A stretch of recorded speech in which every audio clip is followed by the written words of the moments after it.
သာသနာတော်နှစ်2553ခုနှစ်ကောဇာတက္ကရာ1382ခုနှစ်တပုတ်ရဲလဆန်း17ရက်မန္တလေးတိုင်းမန္တလေးမြို့မောရခီဝါယမောရိယမိသားစုတို့22ကြိမ်မြောက်ဆင်ရင်ကျင်းပပြုလုပ်အပ်သည့်ဓမ္မဒါနအမတဒါနဓမ္မသဘင်အခမ်းအနားဝယ်ဟောကြားအပ်သောဒေဝဒဟသုတ်အနှစ်ချုပ်တရားဒေသနာတော်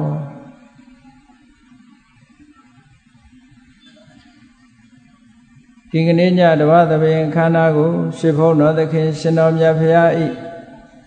မဟာကရုဏာဂုဏ်ကိုအာယုပြုကာတိကျူဖွဲ့ဆိုအပ်သောဝန္ဒနာပနာမအာတိတဂါထာကိုရွတ်ဆိုပူဇော်ခြင်းဖြင့်စတင်ကြရအောင်ယောကပကောတိဟိပိယပမေယံကာလံကရွန်တောတိဒုက္ခရာနိ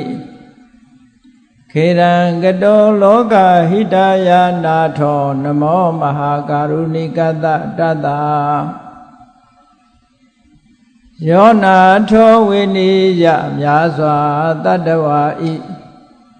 ချမ်းသာစီးပွားလိုလားတောင်းတဂုံပေါင်းခါသဖြင့်နာထမြညာခြင်းရှင်တော်မြတ်ဖရာသည်ကပ္ပကောတိဟိပိဂရေကဘာအရေးအတွက်အသင်္ချာတို့ဖြင့်တော်လဲအဘေမေယံရည်တွေတိုင်းတာဖော်ပြခြင်းငါမစွမ်းနိုင်ပါသောကာလံလေးအသင်ချေသိနေကဘာရှိကြသောကာလပတ်လုံးလောကဣဒယတတ္တလောကဤအကျိုးစီးပွားအလုံးငါအတိဒုက္ခရာနိဥ္စာသက်ချေလက်အင်္ဂါမေတ္တာကြီးမှသမိတာနှင့်တထာဇနီစွန်ញင်းကြီးဟုကျက်သီထဝယ်ငါးသွဲအစုအလွန်ခဲရင်သောမှုတို့ကိုကရွန်တော်ဖေယဖြစ်ရန်ဤတန်ကြိုးကိုအာထုတ်တော်မူရသည်ဖြစ်၍ခေရန်လက်ချေမျက်လုံးအသက်ဆုံးလျက်နှလုံးစိတ်ဝံကိုရောဤပင်မခြင်းသို့ကတောဘဝဒါနံကျိန်ဖန်များစွာရောက်တော်မူခဲ့ရရှာလေပြီမဟာကရုဏိကတတ္တဝါများရင်ဝဲသားကဲ့သို့တနာချစ်ခင်မဟာကရုဏာရှင်ဖြစ်တော်မူသောဒသနာဒသဝိနည်းများစွာတတ္တဝါဤချမ်းသာစေပါလိုလားတောင်းတဂုံပေါင်းခါသဖြင့်နာထမြညာထိုရှင်တော်မြတ်ဖရာအားနမောယုတိပြောင်းမှန်ကိုလျော်၍ကရောယုကျိုးရှိခိုးခြင်းသည်အထုဘဝတုစင်စစ်မသွေဖြစ်ပါစေတည်း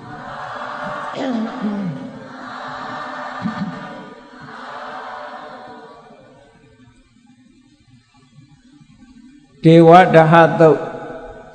အနှစ်ချုပ်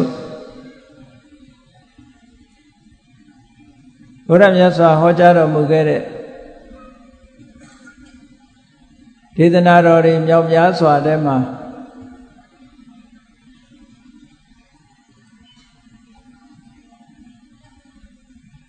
အရိယမေကလမ်းစဉ်လို့ဆိုတဲ့ကိုရောမြတ်ချမ်းမှရှင်းသုံးခဲ့တဲ့မစ္စည်းမပฏิပဒါလမ်းစဉ်ရဲ့ထူးခြားတဲ့အရည်အသွေးရှိမှုထိုခေတ်ထိုကာလတုန်းကဘုရားမြတ်စွာနဲ့ခေတ်ပြိုင်ပေါ်ထွန်းခဲ့ကြတဲ့ဘာသာတရားတွေရဲ့အာနယ်ချက်များကိုအချို့သုတ္တန်များမှာမြတ်စွာဘုရားကတတ္တဝါတွေရဲ့အကျိုးမျှော်ကိုးပြီးတော့ဝေဖန်ဆန်းစစ်ပြခဲ့တာတွေရှိတယ်ဘုန်းကြီးတို့တွေဘာသာရေးကိစ္စတစ်ခုကိုထိုဘာသာရဲ့လမ်းညွှန်ချက်အတိုင်းဘဝတစ်ခုမှာလိုက်နာကျင့်သုံးကြတယ်ဆိုတဲ့အခါမှာ ဘာသာတရားရဲ့အဆုံးအမတိုင်းတလေးတစားလိုက်နာကျင့်သုံးကြတော့လေထိုဘာသာတရားရဲ့အဆုံးအမအတိုင်းအချို့ပုဂ္ဂိုလ်များဟာအကျိုးကျေးဇူးရရှိနိုင်စွမ်းမရှိကြပါဘူးအချို့ဘာသာတရားများဟာအကျိုးပြုဖို့လမ်းညွှန်ထားတော့လည်းပဲသူတို့လမ်းညွှန်ထားတဲ့အတိုင်းလိုက်နာကျင့်သုံးတဲ့ပုဂ္ဂိုလ်ကိုအကျိုးမဖြစ်ထွန်းစေကြဘူးဒါဘာကြောင့်လဲလို့ဆိုလို့ရှိရင်သွားခါတလို့ခေါ်တဲ့မမှန်ကန်ကန်ဟောကြားမှုမရှိလို့ပဲဝါရလမ်းစဉ်တစ်ခုကိုဟောကြားတဲ့အခါမှာမှန်ကန်မှုဟာအမတန်မှအရေးကြီးပါတယ်မှန်ကန်မှုမရှိတဲ့ဝါရလမ်းစဉ်တစ်ရပ်ကိုလိုက်နာကျင့်သုံးမယ်ဆိုလို့ရှိရင်ထိုလိုက်နာကျင့်သုံးတဲ့ပုဂ္ဂိုလ်မှာကျိုးကျေးဇူးမရနိုင်ပဲနဲ့မှားယွင်းတဲ့လုပ်ရတဲ့ကြောင့်ဘဝမှာနစ်နာမှုတွေကအမတန်မှများပြားသွားနိုင်ပါတယ်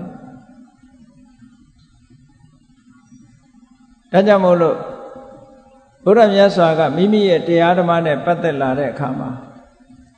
သွားခါတော်ဘဂဝတာဓမ္မောကိုရမြတ်ဟောထားတဲ့တရားဓမ္မကသွားခါတယုံကြည်စိတ်ချရမယ်ဟောထားတဲ့အတိုင်း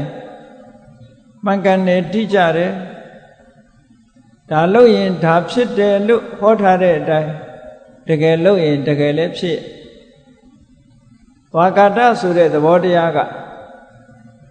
ဟောထားတဲ့အတိုင်းအပြည့်အဝလိုက်နာကျင့်သုံးပြီလို့ဆိုလို့ရှိရင်ထိုဟောပြောချက်အတိုင်းအကျိုးတရားကိုဖြစ်ထွန်းစေရမှာဖြစ်တယ်အကယ်၍မှန်ကန်သောဟောပြောချက်မဟုတ်ဘူးသွားခါတမဟုတ်ဘူးဒုရခါတမမယင်ဟောပြောထားတဲ့ဘာသာတရားမျိုးဆိုလို့ရှိရင်လိုက်နာကျင့်သုံးတော်လဲသူတို့ဆိုတဲ့အတိုင်းအကျိုးတရားကိုဖြစ်ထွန်းမှုမရနိုင်ဘူးဒီကနေ့ခေတ်မှာလည်းပဲဘာသာတရားတွေမြောက်များစွာရှိနေကြဘာသာတရားအလုံးဟာဒုမှုဒုက္ခတွေအဆုံးသတ်ပြီးတော့သာဝရချမ်းသာတဲ့ချမ်းသာမှုကိုလမ်းညွှန်မှုပေးကြတာကြီးပဲဘယ်ဘာသာမှသူတို့ဘာသာတရားတိုင်းလိုက်နာကျင့်သုံးမယ်ဆိုလို့ရှိရင်ဆင်းရဲဒုက္ခရောက်တယ်လို့မဟောဘူးအလုံးဘာသာတရားတိုင်းဟာအပြည့်အဝလိုက်နာကျင့်သုံးတဲ့ပုဂ္ဂိုလ်တိုင်းချမ်းသာဒုက္ခရမယ်လို့ကြီးပဲဟောထားတယ်အဲ့ဒါလို့ချမ်းသာဒုက္ခရမယ်လို့ဟောထားပြီးတကယ်ရလာတဲ့ရလာကြတော့ချမ်းသာဒုက္ခတကယ်ရကြသလားဆိုတာဟာတော့အမတန်မှစဉ်းစားစရာရှိတယ်ပေါ့အဲ့ဒီအပိုင်းလေးကိုစဉ်းကျင်စဉ်းစားနိုင်မှုမရှိဘူးဆိုလို့ရှိရင်ဝေဖန်ဆန်းစစ်နိုင်မှုမရှိဘူးဆိုရင်တကယ်ကိုဘာသာတရားလေးစားပြီးတော့ယုံကြည်ကြိုက်တဲ့လိုက်နာကျင့်သုံးနေကြတဲ့ပုဂ္ဂိုလ်တွေဟာဘဝမှာကိုကျိုးနေသွားကြတာတွေလည်းရှိတာပေါ့ဆိုပါစို့ဘာသာတရားတစ်ခုကသူ့ရဲ့ဝါဒလမ်းစဉ်အတိုင်းလိုက်နာကျင့်သုံးမယ်ဆိုလို့ရှိရင်ထိုပုဂ္ဂိုလ်ဟာသေသည်အခြားမဲ့မှာသာဝရဒုက္ခဘုံကြီးကိုရောက်မယ်လို့ဆိုထားတယ်သို့တော့သူဆိုထားတဲ့အတိုင်းလိုက်နာကျင့်သုံးရဲ့အတန်းနဲ့မရောက်ဘူးဆိုလို့ရှိရင်ဒါမှန်ကန်တိကျမှုမရှိတဲ့ဝါဒလမ်းစဉ်တရားပဲလို့ပြောအောင်ဘုရားမြတ်စွာရဲ့တရားဓမ္မနဲ့ပတ်သက်လာလို့ကတော့နေယာနိကသာသနာလို့ဆိုတဲ့အတိုင်းမြတ်စွာဘုရားချမှတ်ထားတဲ့သီလသမာဓိပညာသိက္ခာ၃ရပ်အကျင့်မြတ်ကိုလိုက်နာကျင့်သုံးပြီဆိုလို့ရှိရင်ထိုပုဂ္ဂိုလ်ဟာမျှော်မှန်းတဲ့အတိုင်းစိုက်မြိုက်အကျိုးကျေးဇူးတွေကိုခံစားကြရအောင်အာမခံချက်ပေးထားတယ် အခုဒီသုတ်တံမှာဒေဝဒဟသုတ်မစ္စည်းမနိကာယမှာမှတ်တမ်းတင်ထားတဲ့ဒီသုတ်ကလေးမှာမြတ်စွာဘုရားလက်ထက်တုန်းကခေတ်ပြိုင်ဘာသာတရားရဲ့ခေါင်းဆောင်ကြီးပုဂ္ဂိုလ်6ဦးပေါ်ထွန်းခဲ့ဘူးတယ်အဲ့ဒီခေါင်းဆောင်6ဦးတဲ့ကဥရဏကတ္တမလို့ဆိုတဲ့ခေါင်းဆောင်ကတော့ကံတရားကိုညှင်းပယ်ထားတာကုသိုလ်ကံဆိုတာမရှိဘူးအကုသိုလ်ကံဆိုတာလည်းမရှိဘူးမရှိသည့်အတွက်ကုသိုလ်လုပ်လို့မရဘူးအကုသိုလ်လုပ်လို့လည်းမရဘူးလို့လုပ်လို့မဖြစ်ဘူးလို့ဆိုတဲ့အကရိယဝါဒကိုရှေ့တန်းတင်ထားတာဖြစ်တော့သူ့ဘာသာတရားအနေနဲ့ကဘာမှလိုက်နာစရာမရှိဘူးပေါ့ဘာမှမလုံးနဲ့ဆိုတဲ့ဝါဒနော်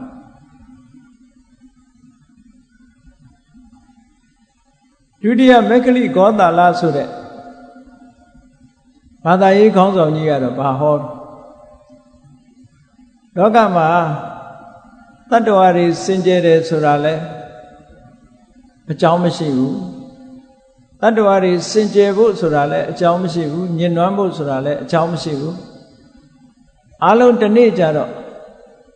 တန်တာရသုတ်တိလို့ဆိုတဲ့အတိုင်းမဟာကတ်7 သန်း 4 သောင်းပြည့်တဲ့နေ့မှာပညာရှိရောလူမိုက်ပါတန်တရားကလွတ်မြောက်ကြလိမ့်မယ်ဒီခေတ်ရဲ့အတွင်းမှာဆိုလို့ရှိရင်ဘာလုပ်လို့မရဘူးလို့လူတွေရဲ့အသိဉာဏ်လူတွေရဲ့ကြိုးပမ်းအားထုတ်မှုလူတွေရဲ့စိတ်ဆန္ဒကိုတခုမှအသိမှမပြုဘဲနဲ့ညှင်းပယ်ထားတဲ့ဝါဒဆိုတော့ဒီဝါဒအရာလည်းဘာမှလုပ်เสียမလို့ကျင့်เสียလည်းမရှိဘူးအားထုတ်เสียလည်းမရှိဘူးဒီဘာသာဝါဒနောက်တစ်ခုအဇိတကေသကမ္မလဆိုတဲ့ဆရာကြီးကြတော့ဘာတွေဟောပြောတော့ဆိုရင်မရှိဘူးဆိုတဲ့ညှင်းပယ်ချက်10မျိုးကိုဟောထားတယ်အချင်းချုပ်ပြောမယ်ဆိုလို့ရှိရင်ဒါနကောင်းမှုပြုလုပ်တာဘာအကျိုးမှမရှိဘူးသူကကုသိုလ်ကံရဲ့အကျိုးဆိုတာလည်းမရှိဘူးအကုသိုလ်ကံရဲ့အကျိုးဆိုတာလည်းမရှိဘူးဓမ္မလွန်လောကကပရလောကကပုဂ္ဂိုလ်တွေအတွက်ဒီလောကဆိုတာမရှိဘူးဒီလောကကပုဂ္ဂိုလ်တွေအတွက်ပရလောကဆိုတာလည်းမရှိဘူးအမေအဖေဆိုတာလည်းမရှိဘူးမရှိသည့်အတွက်ကြောင့်အမေအဖေကိုပြုစုเสียရလည်းမလိုဘူးစော်ကားလည်းဘာမှအပြစ်မရှိဘူးဆိုတဲ့အဓိပ္ပာယ်မျိုးတွေဟောတယ်သူကသိပြီးတော့နောက်ထပ်ပြန်ဖြစ်မဲ့တတ္တဝါဆိုတာလောကမှာမရှိဘူးအမှန်တရားကိုသိရှိနားလည်ပြီးဟောပြောနိုင်တဲ့ပုဂ္ဂိုလ်ဆိုတာမရှိဘူးလို့အကျိုးတရားတွေကိုညှင်းပယ်ပြီးတော့ရုပ်ဝါဒရှေ့တန်းတင်ပြီးတော့ဟောတာအဲ့တော့သူ့အနေနဲ့လည်းဘာမှလုပ်เสียမရှိဘူးဒီဘာသာတရားအနေနဲ့ဘာမှလိုက်တာကျင့်သုံးเสียမရှိတော့နောက်တစ်ခါပကုဒ္ဒကိစ္ဆယနာဆိုတဲ့ဆရာကြီးကတော့ဘာဟောတော့ကာယ9မျိုးကိုသူကပြောတယ်ကာယ9မျိုးကပထဝီတဲ့အာဘောတဲ့တေဇောတဲ့ဝါယောတဲ့ဒုက္ခတဲ့ဒုက္ခဇီဝဆိုပြီးတော့အဲ့ဒီကာယ9မျိုးဟာသာဝရတည်ရှိတဲ့အရာတွေဖြစ်တယ်ဒီကာယ9မျိုးကိုပြောင်းကျင်လို့မရဘူးလို့ဒီလိုတတ္တဝါဒကိုရှေ့တန်းတင်ပြီးတော့ဟောတာဆိုတော့သူ့အနေနဲ့ကလည်းဘာမှလုပ်เสียမရှိတဲ့ဝါဒကြီးတစ်ခုဖြစ်နေပြန်နောက်သင်္ဆယဗိလဋ္ဌဗုဒ္ဓဆိုတဲ့ဆရာကြီးကတော့ဘာတွေဟောတော့လို့ဆိုသူကမရေရာတဲ့ဝါဒကိုဟောတယ်ဘာကိုမှတိတိကျကျမပြောဘူးဒါကုသိုလ်လားလို့ဆိုလို့ရှိရင်ကုသိုလ်လို့လည်းမဆိုလိုပါဘူးလို့ပြောဒါဖြင့်ကုသိုလ်မဟုတ်ဘူးလားလို့ဆိုရင်မဟုတ်ဘူးလို့လည်းမဆိုလိုဘူးဒါဖြင့်ဟုတ်မဟုတ်နှမျိုးလားဆိုတော့အဲ့ဒါလို့မဆိုလိုဘူးလေဘယ်အရာမှတိတိကျကျမပြောနိုင်တဲ့ရောင်ဝါဝါဒကြီးဆိုတော့ဘာကျင့်ရမယ်ဘာလုပ်ရမယ်ဘယ်လိုလိုက်နိုင်ရမယ်ဆိုတာတိတိကျကျလမ်းညွှန်ထားတာမရှိသည့်အတွက်ကြောင့်သင်္ဆရာရဲ့ဝါဒအနေနဲ့လည်းလိုက်နာကျင့်သုံးစရာဘာမှမရှိဒါကအဲ့ဒီခေတ်ကပေါ်ထွန်းခဲ့တဲ့ဝါဒတွေဒီကနေ့ခေတ်မှာလည်းပဲဘာသာတရားတွေရှိကြတယ်နော် သူဘာသာတရားတွေရဲ့လမ်းညွှန်ချက်တွေလည်းရှိကြလောကလူတွေဆိုတာGod လို့ခေါ်တဲ့ထာဝရဘုရားကြီးကဖန်ဆင်းလို့ဖြစ်တာထာဝရဘုရားကြီးရဲ့ရှေ့မှာ confession လို့ခေါ်တဲ့အပြစ်တွေဝန်ချတောင်းပန်လိုက်လို့ရှိရင်ထိုအပြစ်တွေကလွတ်မြောက်တယ်လို့တနေ့ကြလို့ရှိရင်ထာဝရဘုရားကြီးကနေပြီးသူနေထိုင်ရာကောင်းကင်ဘုံတော်ကြီးကိုခေါ်လိုက်မယ်ဆိုတဲ့ဒီလိုအယူဝါဒတွေလည်းရှိတာနော်မြတ်စွာဘုရားလက်ထက်တုန်းက6ဦးမြောက်ဖြစ်တဲ့ဘာသာခေါင်းဆောင်ကတော့နိခန္ဓနာတဗုဒ္ဓလို့ခေါ်တယ်အဲ့ဒီနိခန္ဓနာတဗုဒ္ဓဆရာကြီးကြတော့လှုပ်ဆရာတွေအများရှိသူ့ဘာသာဝါဒအရာသူကလှုပ်ရမယ်မကောင်းမှုမှန်သမျှကိုသူကရှောင်ရမယ်ဆိုတာမကောင်းမှုကိုရှောင်ရမယ်ဆိုတဲ့နေရာမှာသူကစာတုယာမတံဝရလေးဘက်လေးထံကနေဆုပ်ပိတ်ပြီးတော့ရှောင်ရမယ်တဲ့အကုသိုလ်ရှောင်ဖို့အတွက်အလေးနဲ့ထားပြီးတော့ဟောတယ်အဲ့ဒီဆရာကြီးဝါဒကြတော့ကျင့်ကြံကြိုးကုပ်အထုတ်ဆရာတွေရှိတယ်အများကြီးလောက်ကြရတယ်ဟောအဲ့ဒီဝါဒနဲ့ပတ်သက်ပြီးတော့ဒေဝတဟသုတ်တံမှာမြတ်စွာဘုရားကဝေဖန်ဆန်းစစ်ထားတယ်ဘုရားရဲ့ဝေဖန်ဆန်းစစ်မှုလေးကိုနိခန္ဓဝါဒနဲ့ပတ်သက်ဒီကနေ့နိခန္ဓဝါဒဆိုတာပါဠိစာပေမှာနိခန္ဓတို့မှာကိလေသာဆိုတဲ့အထုံးအဖွဲ့တွေမရှိဘူးအနှောင်အဖွဲ့တွေမရှိဘူးတို့ဟာကိလေသာတွေခင်းတယ်တို့ပိုင်ဆိုင်တာဆိုတာဘာတစ်ခုမှမရှိဘူးလို့မိမွေးတိုင်းဖမွေးတိုင်းနေပြီးတော့အဝတ်တောင်မောတဲ့ပုဂ္ဂိုလ်မျိုးအလုံးပိုင်ဆိုင်မှုတွေကိုစွန့်လွတ်ထားတဲ့ပုဂ္ဂိုလ်အဲ့ဒီပုဂ္ဂိုလ်တွေကိုနိခန္ဓဒီကနေ့ခေတ်အိန္ဒိယနိုင်ငံမှာဂျိန်းဝါဒလို့ခေါ်ဂျိန်းဆိုတဲ့စကားလုံးကဇိနဆိုတဲ့မြန်မာအတန်နဲ့ကြတော့ဇိနနိုင်ငံတကာအတန်နဲ့ကြတော့ဂျိနဂျိနကိုကိုးကွယ်တဲ့ပုဂ္ဂိုလ်တွေကိုဂျိုင်းနသို့မဟုတ်ဂျေနလို့ခေါ်အဲ့ဒီစကားလုံးကိုယူပြီးတော့ဂျိန်းဝါဒလို့ဂျိုင်းနစ်စင်ဆိုပြီးတော့အိန္ဒိယနိုင်ငံမှာကနေ့ထိထွန်းကားနေတော့မယ်အိန္ဒိယနိုင်ငံမှာရှိတဲ့ဖယားဌာနတွေအားလုံးနီးလောက်မှာအဲ့ဒီဂျိန်းကျောင်းတွေရှိတယ်ပေါ့ဝိလိစလင်းနဲ့အကုသိုလ်ဖြစ်မှသူတို့တားကြောက်တယ်ဂျိန်းဘုန်းကြီးတွေကပိုင်ဆိုင်မှုဘာမှမရှိဘူးအဝတ်တောင်မဝတ်ဘူးသူတို့လက်ထက်မှာစားစရာထဲဖို့ခွက်လည်းမရှိဘူးဝတ်စရာအဝတ်လည်းမရှိဘူးတရားဓမ္မတွေကနေပြီးတော့ဆွမ်းလာလှူလို့ရှိရင်အစာအာဟာရကျွေးလို့ရှိရင်လက်ခုပ်နဲ့ယူပြီးတော့တလုတ်ထဲလိုက်တစ်ခါစားလိုက်တလုတ်ထဲလိုက်တစ်ခါစားလိုက်ပဲချိန်ဖုံကြီးတွေကနော်ပိုင်ဆိုင်မှုဆိုတာတပိတ်လည်းမရှိသင်္ကန်းလည်းမရှိလက်ခုပ်ထဲဆွမ်းထက်ထားတဲ့ဆွမ်းလေးတွေစားပြီးတော့လက်ကိုလည်းပဲတုပ်เสียရှိဟန်မတူဘူးနော်ကိုပဲတင်မသုတ်လိုက်ပုံရပါလေကြည့်ရသူတို့ကဘလောက်ဇီဝလို့ခေါ်တဲ့တတ္တဝါတွေပေါ်မှာကျင်နာတနာမှုရှိတယ်လဲလို့ဆိုလို့ရှိရင်နှာခေါင်းကလေရှူလိုက်လို့မြူမုံလေးတွေပါလာလို့ရှိရင်အဲ့ဒီမြူမုံလေးတွေမှာဇီဝရှိတယ်တဲ့အဲ့ဒီဇီဝလေးတွေဟာအသက်ရှူသွင်းလိုက်လို့လူရဲ့ကိုယ်ငွေ့နဲ့သေဆုံးသွားနိုင်တယ်ဒါကြောင့်မို့အဲ့ဒီတတ္တဝါတွေမသေးရအောင်တနာကျင်နာတဲ့အနေနဲ့နှာခေါင်းမှာပဝါလေးတွေစီးထားကျမ်းမာရေးလိုက်စားတာတော့မဟုတ်ဘူးနော်နှာခေါင်းပဝါလေးစီးထားတာကကျမ်းမာရေးလိုက်စားလို့မဟုတ်ဘူးဇီဝကလေးတွေသိဆုံးသွားမှာဆိုလို့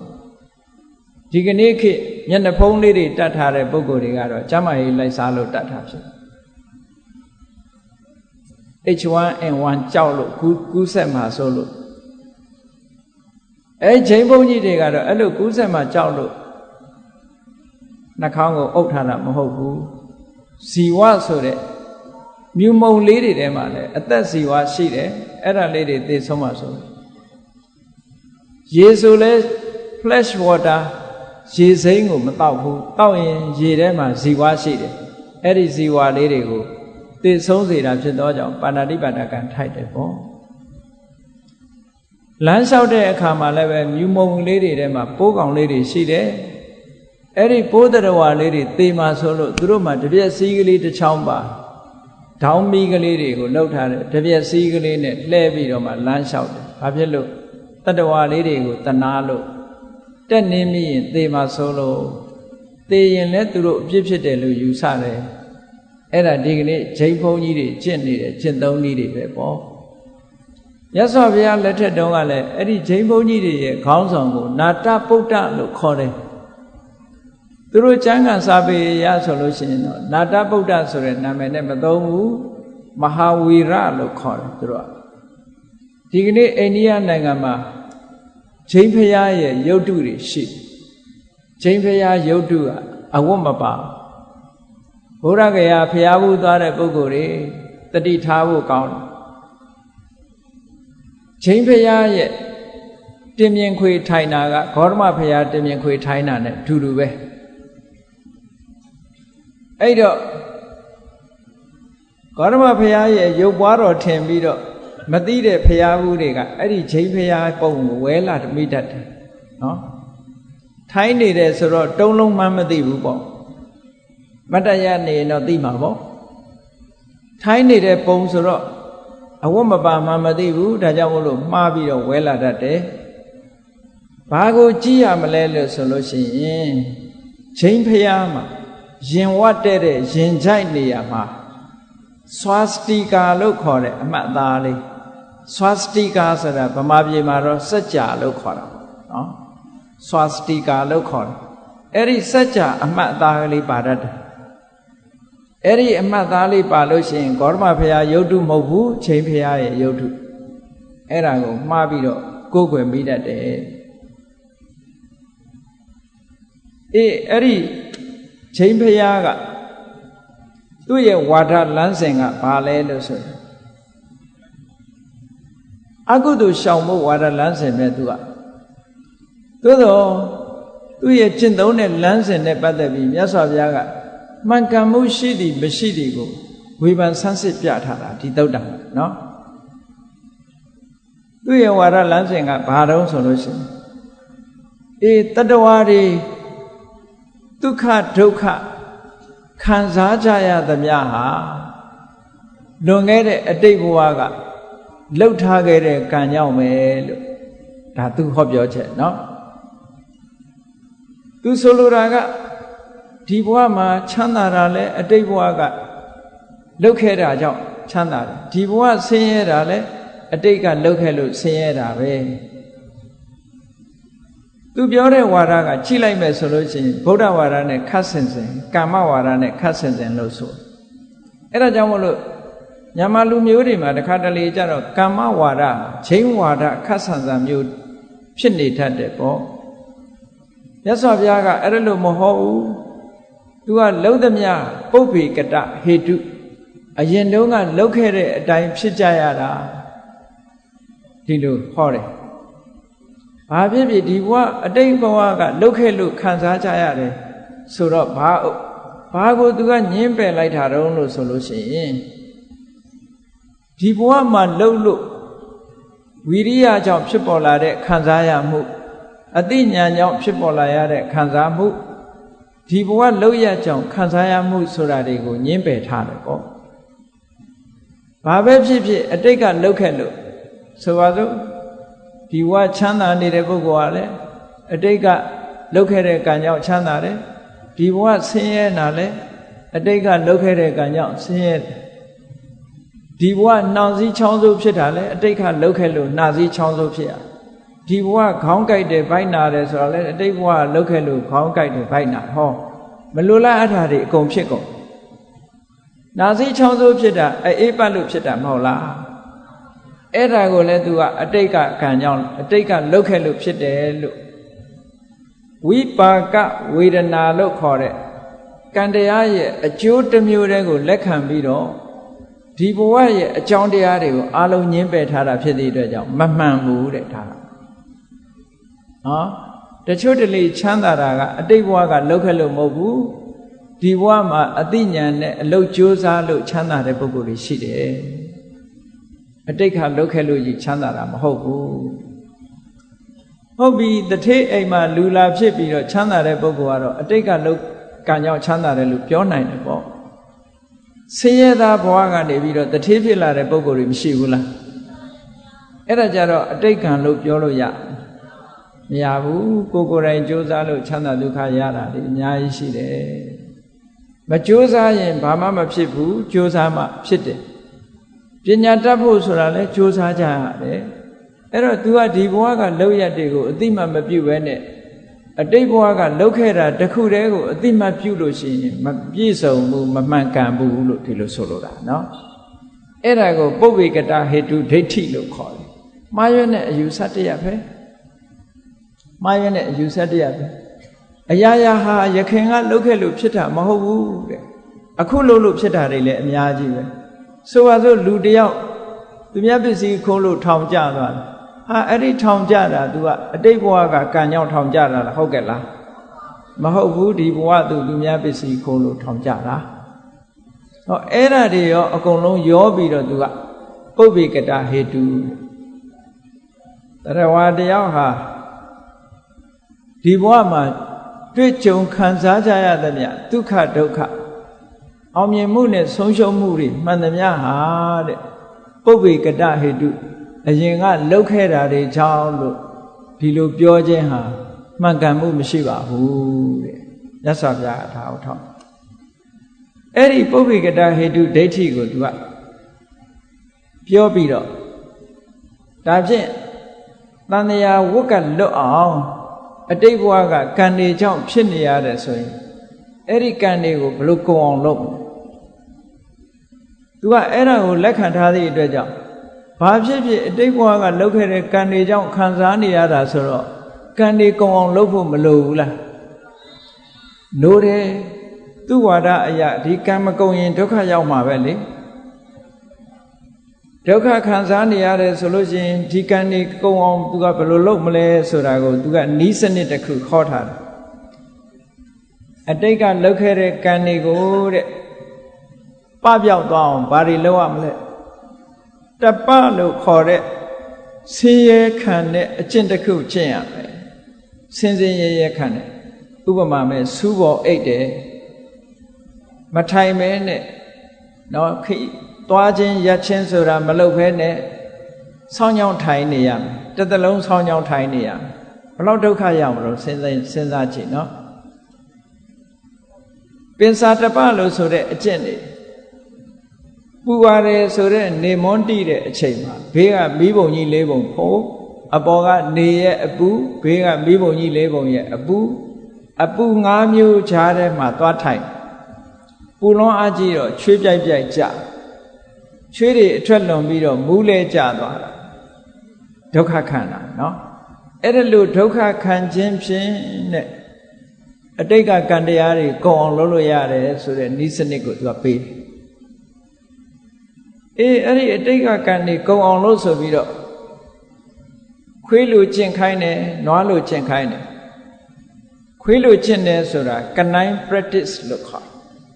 ခွေးလိုကျင့်တယ်ဆိုတာဘာလဲခွေးလိုအိတ်ခွေးလိုနေခွေးလိုစားအကုန်လုံးခွေးအမူအရာတွေကိုပြည့်ပြည့်ဝဝလိုက်နာကျင့်သုံးအဲ့ဒါလို့အောင်မြင်ကျင့်လို့ရှိရင်အတိတ်ကခွေးဖြစ်စေတတ်တဲ့ကံတွေလောက်ခဲ့လို့ရှိရင်ဒီကံတွေဟာကုန်သွားမယ်လို့ယူဆနော်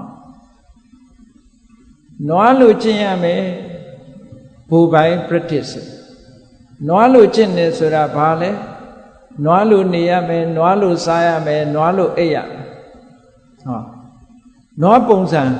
နွားရဲ့စတိုင်ကိုအပြည့်ယူရမယ်ဒါပြောတာနော်နွားရဲ့စတိုင်ကိုအပြည့်ယူရအဲ့ဒီတိုင်းနေရအဲ့ဒါကိုအောင်မြင်ကျင့်လိုက်လို့ရှိရင်တရိစ္ဆာန်ဖြစ်ဖို့နွားဖြစ်ဖို့ကံတရားတွေဟာကုန်သွားနိုင်တယ်ဩဒါဘုရားမြတ်စွာလက်ထက်တုန်းကတကယ်ထွန်းပေါက်ခဲ့တဲ့ထွန်းပေါ်ခဲ့ဘူးတဲ့ဘာသာတရားတစ်ခုရဲ့လမ်းညွှန်ဆုံးမချက်ပဲเนาะအဲ့ဒါလို့ကျင့်လို့အတိတ်ကံတွေကုန်သလားဒါမစင်စားเนาะ ကုန်လို့ရှိရင်တော့အကျိုးရှိတာမကုန်ဘူးဆိုလို့ရှိရင်လူဖြစ်ရတဲ့နဲ့ခွေးလို့နေရတယ်နွားလို့နေရတယ်ဆိုဘလောက်ဆုံးရှုံးတော့ပေါ့ဒါဆုံးရှုံးတာပဲဘာသာတရားတကူကျင့်တဲ့ပုဂ္ဂိုလ်တွေမရှိဘူးလားရှိတယ်ခဏခေတ်ထိကျင့်နေကြတော့မယ်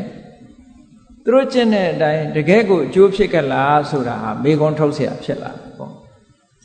သူကဟောထားတာဘာလို့ဆိုရင်အဲ့ဒီကံဟောင်းနေကုန်ဖို့ကြလို့ရှိရင်တပအကျင့်ကိုကျင့်ပါတဲ့တပအကျင့်ဆိုတာအမတန်မှများတယ်ဘုရားမြတ်စွာကိုယ်တော်တိုင်ကိုကဘုရားအလောင်းဘဝတော့ကဒီတပအကျင့်တွေကိုကျင့်ခဲ့ဘူးတယ်အဲ့ဒါကိုဗမာတွေကသိနာ6နှစ်ပတ်လုံးဒုက္ခရစရိယအကျင့်ကိုကျင့်ခဲ့တယ်လို့ဆိုတာဒီတပအကျင့်ဘလောက်ပင်ပန်းခဲရင်းတယ်လဲဆိုတာကိုကြည့်အဲ့ဒီအကျင့်တွေနဲ့မြတ်စွာဘုရားဟာတရားထုတရားမြတ်ရလာတာမဟုတ်ဘူးအဲ့ဒီအကျင့်တွေကျင့်လို့ခန္ဓာကိုယ်ရဲ့သွေးသားတွေဆုံးရှုံးပြီးတော့ကျမ်းမာရေးပြက်ပြားသွားတာပဲရှိတယ်တရားထုတစ်ခုမှမရဘူးမရသည့်အတွက်ကြောင့်ဘုရားအလောင်းတော်ကဉာဏ်ရှိလို့အဲ့ဒီအကျင့်တွေကိုစွန့်ပယ်လိုက်တယ်စွန့်ပယ်ပြီးတော့သူ့လမ်းစဉ်နဲ့သူမှန်ကန်တဲ့လမ်းစဉ်တစ်ခုကိုချမှတ်တယ်မစ္စည်းမပฏิပဒါအဲ့ဒီလမ်းစဉ်နဲ့ကျင့်မှတရားထုတရားမြတ်ရတယ်ပေါ့ကံဟောင်းတွေကိုဖယ်ရှားပစ်ဖို့တပအကျင့်ကိုကျင့်ပါတဲ့ဒါဖြင့်ကံအတိတ်ကိုတော့ဘယ်လိုလုပ်မလဲကံဟောင်းကိုတော့အကျင့်နဲ့ဖယ်လို့ရပြီအခုဒီဘဝဖြစ်နေတဲ့ကံအတိတ်ကိုတော့ဘာလုပ်ရမလဲဆိုစာတုယာမတံဝရလေးဘက်လေးတန်ကဆုတ်ပိတ်ထားကိုယ်မှုကိုစောင့်စည်းရမယ်နှုတ်မှုကိုစောင့်စည်းရမယ်စိတ်အမှုကိုစောင့်စည်းရမယ်အဲ့ဒီစောင့်စည်းမှုဆိုတဲ့ဆုတ်ပိတ်မှုလေးဘက်လေးတန်ဆုတ်ပိတ်မှုလေးဘက်လေးတန်ဆုတ်ပိတ်မှုဖြင့်စောင့်စည်းလိုက်လို့ရှိရင်ကံအသစ်တွေမစုမိတော့ဘူးကံအသစ်တွေကိုရှောင်တာဖြစ်သွားတယ်ကံဟောင်းလဲကုန်မယ်ကံသစ်ကလည်းမပေါ်လာတော့ဘူးဆိုရင်ကံကုန်မသွားပဲဘူးလားဒါသူချမှတ်ထားတဲ့လမ်းစဉ်တစ်ခုနော်ကံဟောင်းကိုတပအကျင့်နဲ့ကျင့်ပါတဲ့ကံသစ်ကြတော့ဆုတ်ပိတ်မှုဖြင့်မလုပ်ဖဲနဲ့နေပါအဲ့ဒါလို့နေလို့ရှိရင်ဘာဖြစ်လဲလို့ဆိုရင်အာယတိအနတ္တဝကံတွေဟာကိုယ့်ရဲ့တဏ္ဍာမှာစီးဝင်လာတာမရှိတော့ဘူးတဲ့ကံတရားတွေဟာကိုယ့်တဏ္ဍာမှာစီးဝင်လာတာမရှိတော့ကံတရားတွေကစီးဝင်လာတာမရှိဘူးဆိုလို့ရှိရင်ကံတွေကုန်သွားပြီအဲ့ဒီကံကုန်သွားလို့ရှိရင်ဒုက္ခကုန်တာပဲဒုက္ခကုန်လို့ရှိရင်ခံစားเสียဝေဒနာကုန်တာပဲဝေဒနာကုန်လို့ရှိရင်တဏှာဝကလွတ်တာပဲဆိုတဲ့လမ်းစဉ်ကိုချမှတ်ပြီးတော့ဟောကြားအဲ့ဒီလမ်းစဉ်နဲ့ပတ်သက်ပြီးတော့မြတ်စွာဘုရားကဝေဖန်ဒီသုတ်တံမှာဝေဖန်ဆန်းစစ်ထားတာသူဟောတဲ့အတိုင်းတကယ်ဖြစ်နိုင်သလားမဖြစ်နိုင်ဘူးလားဆိုတာမြတ်စွာဘုရားကဝေဖန်ဆန်းစစ်ပြီးတော့ပေးတယ်အခြားဒိဋ္ဌိဆရာကြီးတွေဘာသာရေးခေါင်းဆောင်တွေရဲ့ချမှတ်တဲ့လမ်းဆိုင်ကတော့အကျင့်မပါသည့်အတွက်ကြောင့်ဘာမှပြောဆိုစရာမရှိဘူးဟောဒီနိဂန္ဓနာတဗုဒ္ဓရဲ့ဝါဒလမ်းစဉ်သို့မဟုတ်ချိန်ဖရာရဲ့ဝါဒလမ်းစဉ်ကတော့အကျင့်တွေပါနေသည့်အတွက်ကြောင့်ထိုအကျင့်တိုင်းကျင့်ရင်မှန်ကန်မှုရှိမရှိကိုမြတ်စွာဘုရားကဆန်းစစ်ပြီးတော့ပြတယ်နိဂန္ဓတွေကိုမြတ်စွာဘုရားကတွေ့ဆုံတယ်အဲ့ဒီလိုအကျင့်တွေကျင့်နေတဲ့နိဂန္ဓတွေကိုတွေ့ဆုံတယ်မေးတယ်ဒီလမ်းစဉ်အတိုင်းဟုတ်သလားဆိုတော့ဟုတ်တယ်ဒီလမ်းစဉ်ကိုသူတို့ယုံတယ်အဲ့ဒါလိုယုံတယ်ဆိုလို့ရှိရင်တဲ့မြတ်စွာဘုရားကကဲမင်းတို့နိဂန္ဓတွေဟာအတိတ်ဘဝတုန်းကတို့ဖြစ်ခဲ့တယ်မဖြစ်ခဲ့ဘူးဆိုတာသိရလားဆိုတော့စဉ်းစားကြည့်လေဘာဖြစ်ဖြစ်အတိတ်ကလုပ်ခဲ့တဲ့ဟာကြောင့်ဖြစ်ရတယ်ဆိုတော့မင်းအတိတ်ဘဝကဖြစ်ခဲ့သလားမဖြစ်ခဲ့ဘူးလားဆိုတာဘယ်သူအာမခံရှိဟုတ်ကဲ့လားဒီဘဝမတိုင်ခင်ကဖြစ်ခဲ့သလားမဖြစ်ခဲ့ဘူးလားဆိုတာသိရမသိဘဲနဲ့လုပ်ရင်အတိတ်ဘဝကလုပ်ခဲ့တဲ့ကံတွေကြောင့်ပါလို့ပြောလို့ရှိရင်မှန်မလားမမှန်နိုင်ဘူးလေအတိတ်ဘဝကကိုဖြစ်သလားမဖြစ်ဘူးလားမှမသိဘဲနဲ့အတိတ်ဘဝကလုပ်ရအပေါ်မှာတထိချကြီးယုံကြည်နေတာဟာမျက်ကန်းယုံကြည်မှုပဲဖြစ်တာပေါ့အဲ့ဒါကိုမြတ်စွာဘုရားကထောက်ပြတို့ဟာအတိတ်ဘဝတုန်းကဖြစ်ခဲ့တယ် သို့မဟုတ်ဒုက္ခဝအတိတ်ဘဝတုန်းကမဖြစ်ခဲ့ဘူးဆိုတာမင်းတို့သေချာသိရလားဆိုမသိဘူးတဲ့ကဲဒါဖြင့်အတိတ်ဘဝတုန်းကတို့မကောင်းမှုတွေလုပ်ခဲ့တယ်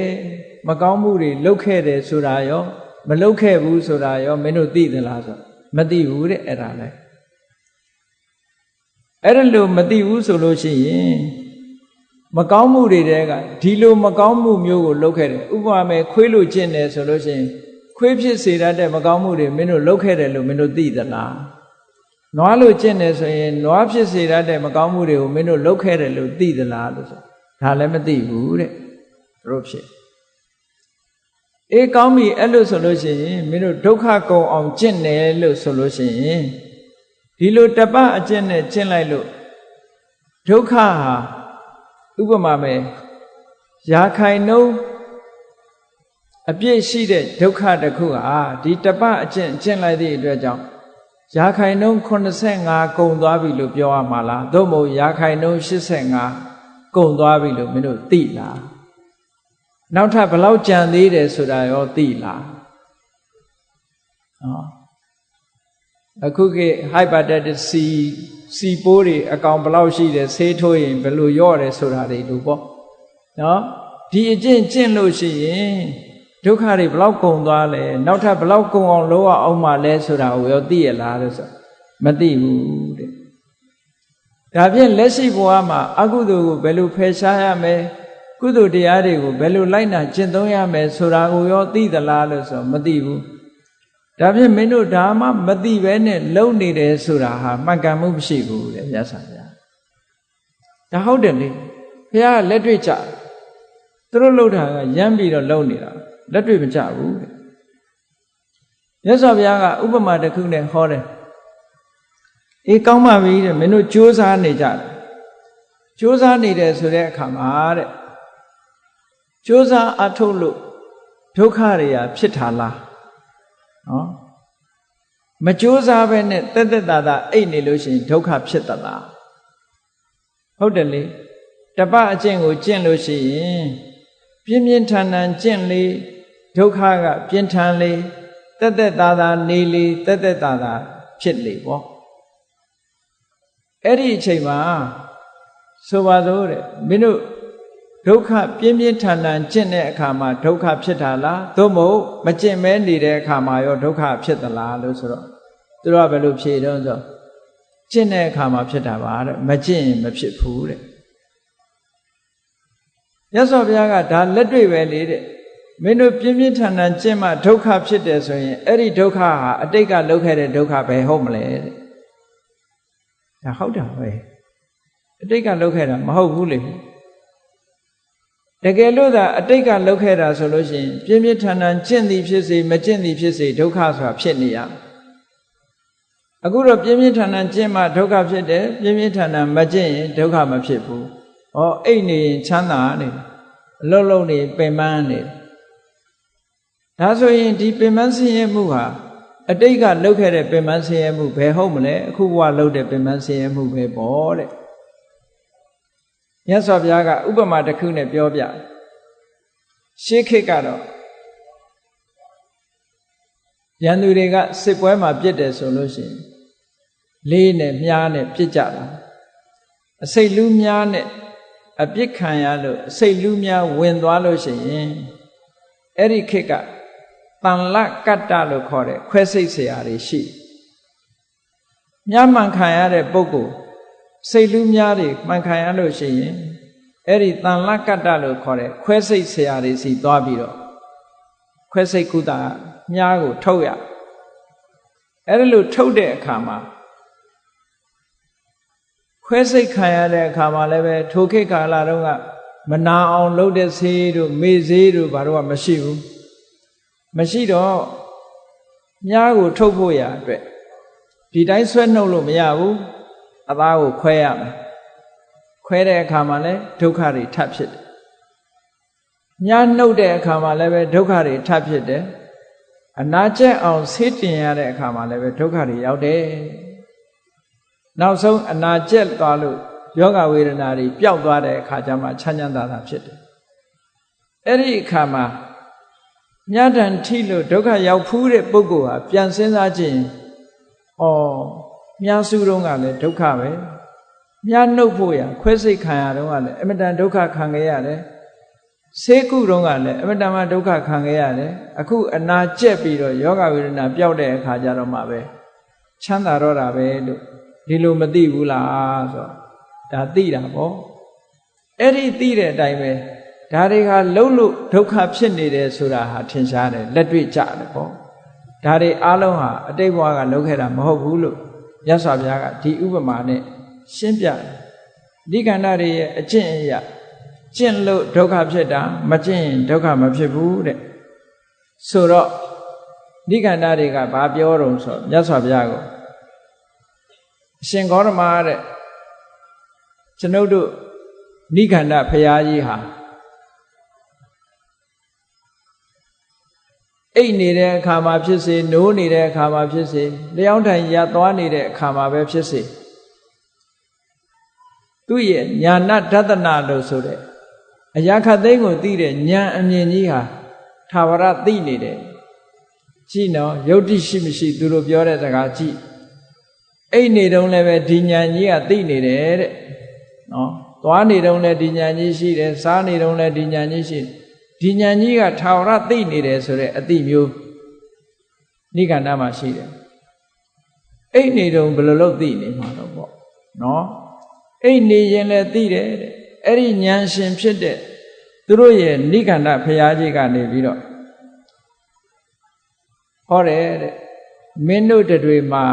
အတိတ်ဘဝကမကောင်းမှုတွေလုပ်ခဲ့တာရှိတယ်တဲ့အဲ့ဒီလုပ်ခဲ့တဲ့မကောင်းမှုတွေကိုအခုလိုပင်ပင်ပန်းပန်းနဲ့ဒုက္ခခံပြီးတော့ကျင့်ရတဲ့တပအကျင့်စူပေါ်မှာအိပ်မယ်ဆောင်းချောင်းထိုင်နေမယ်နော်အစာဖြတ်ရေငတ်ခံမယ်ခွေးလိုကျင့်မယ်နွားလိုကျင့်မယ်ဆိုတဲ့ဒီလိုဒုက္ခတွေမင်းတို့ခံမှအဲ့ဒီအတိတ်ဘဝကလုပ်ခဲ့တဲ့ကံတွေဆိုတာကုန်မှာဘာပြောတော့အနာမခံရင်အသာမဆန်ရဘူးနာခောဒုက္ခေနဒုက္ခံအဓိကတပါချမ်းသာတစ်ခုနဲ့ချမ်းသာတစ်ခုကိုမရနိုင်ဘူးတဲ့ဒုက္ခေနခောဒုက္ခံအဓိကတပါဆင်းရဲဒုက္ခခံမှမင်းတို့ချမ်းသာဒုက္ခကိုရမှာဒါကြောင့်မို့ဒုက္ခခံကြလို့ဆိုတာနော်အတိတ်ကံနေကုံသွားအောင်ဒုက္ခခံလိုက်ကြတဲ့ဒုက္ခခံခိုင်းဒီဘဝအတွက်တာမှာကြတော့တဲ့ကိုယ်နဲ့စောင့်စည်းမယ်ကာယကံမှုကိုစောင့်စည်းမယ်ဝစီကံမှုကိုစောင့်စည်းမယ်မနောကံမှုကိုစောင့်စည်းမယ်အဲ့ဒါလို့စောင့်စည်းခြင်းဖြင့်ကံတရားတွေမဖြစ်အောင်မလုပ်ဖဲနေရမယ်အဲ့ဒီကြလို့ရှိရင်ကံတရားတွေဟာဘယ်တော့မှစီးဝင်လာတော့မှမဟုတ်ဘူးစီးဝင်မလာတော့ဘူးဆိုရင်ကံတရားတွေကုန်သွားလိမ့်မယ်ကံတရားတွေကုန်လို့ရှိရင်ဒုက္ခတွေကုန်လိမ့်မယ်ဒုက္ခကုန်သွားပြီဆိုရင်ခံစားစရာမရှိတော့ဘူးအဲ့ဒါဟာတန်တရားကလွတ်ချင်းပဲလို့သူကဒီလိုဟောတာအဲ့ဒီဟောတဲ့တရားကိုကျွန်တော်တို့ဟာလက်ခံတယ်ယုံကြည်တယ်ပေါ့ဒါကြောင့်မို့လို့ပင်ပင်ဖမ်းဖမ်းခံပြီးတော့ကျင့်ကြတယ်ပေါ့ဆိုတော့မြတ်စွာဘုရားကအေးကောင်းပြီတဲ့မင်းတို့ယုံကြည်တယ်ဆိုတာဟာတဲ့တတ္ထာအဲ့ဒီယုံကြည်မှုဆိုတဲ့တတ္ထာဟာလက်တွေ့ဘဝမှာနှမျိုးဖြစ်နိုင်တယ်တဲ့ကိုယုံတာမှန်တာလည်းရှိတယ်မှားတာလည်းရှိနော်